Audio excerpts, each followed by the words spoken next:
আসসালামু আলাইকুম। শখের গোলাপ গাছটি রোগাক্রান্ত হলে যে কারোরই মন খারাপ হয়ে যায়।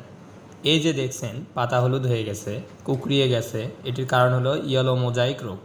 চলুন জেনে নেই এটির লক্ষণ ও প্রতিকার সম্পর্কে। ইয়েলো মোজাইক ভাইরাস দ্বারা এ রোগ হয়ে থাকে। বিকল্প পোষক উদ্ভিদে জীবাণু বেঁচে থাকে ও সাদা মাছির মাধ্যমে ভাইরাস ছড়ায়। গাছের যে কোনো বয়সে এ রোগ হতে পারে। এ রোগের বেশ কিছু লক্ষণ রয়েছে, যেমন পাতার সবুজ হলুদের মিশ্রণ দেখা যায়, হলুদ দাগগুলো পাতার শিরা উপশিরা বরাবর দেখা যায়। রোগ মারাত্মক হলে সম্পূর্ণ পাতায় হলুদ বর্ণ ধারণ করে, পাতাগুলো কুঁকড়ায়ে যায়, আক্রান্ত গাছ খর্বাকৃতি হয়, ফুলও আকারে ছোট হয়। প্রতিকারের জন্য নার্সারি হতে ভাইরাস মুক্ত গোলাপের কলম সংগ্রহ করতে হবে। রোগাক্রান্ত গাছ দেখামাত্র তুলে পুড়ে ফেলতে হবে। বাহক পোকা দমন করার জন্যে ইমিডাক্লোপ্রিড, অ্যাডমায়ার বা ইমিটাফ 1 লিটার